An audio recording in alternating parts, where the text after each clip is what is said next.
श्री परमात्मने नमः। श्री वाल्मीकि रामायण उत्तरकांड 92वां सर्ग। श्री राम के अश्वमेध यज्ञ में दान मान की विशेषता। इस प्रकार सब सामग्री पूर्ण रूप से भेजकर भरत के बड़े भाई श्री राम ने उत्तम लक्षणों से संपन्न तथा कृष्ण सार मृग के समान काले रंग वाले एक घोड़े को छोड़ा। ऋत्विजों सहित लक्ष्मण को उस अश्व की रक्षा के लिए नियुक्त करके श्री रघुनाथ जी सेना के साथ नैमिषारण्य को गए। वहां बने हुए अत्यंत अद्भुत यज्ञ मंडप को देखकर महाबाहु श्री राम को अनुपम प्रसन्नता प्राप्त हुई और वे बोले, बहुत सुंदर।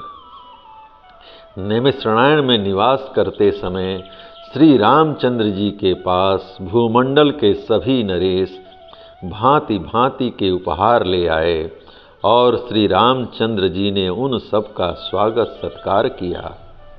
उन्हें अन्न पान वस्त्र तथा अन्य सब आवश्यक सामान दिए गए।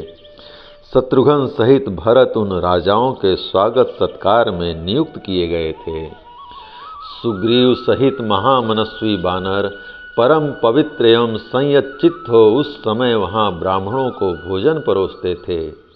बहुतेरे राक्षसों से घिरे हुए विभीषण अत्यंत सावधान रहकर उग्र तपस्वी ऋषियों के सेवा कार्य में संलग्न थे।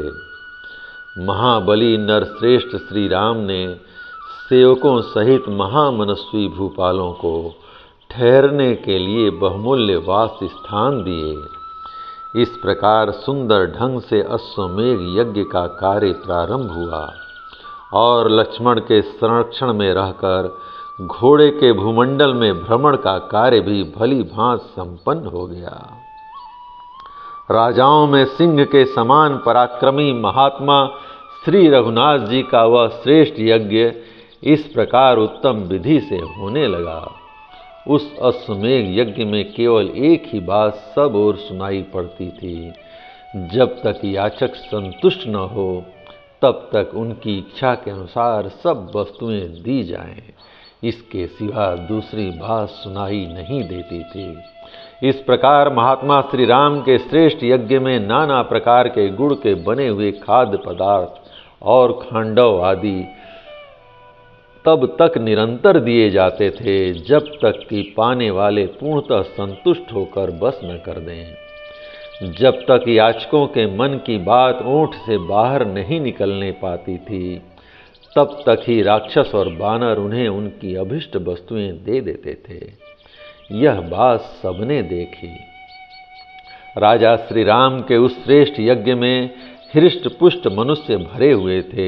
वहां कोई भी मलिन दीन अथवा दुर्बल नहीं दिखाई देता था। उस यज्ञ में चिरजीवी महात्मा मुनि पधारे थे। उन्हें ऐसे किसी भी यज्ञ का स्मरण नहीं था जिसमें दान की ऐसी धूम रही हो।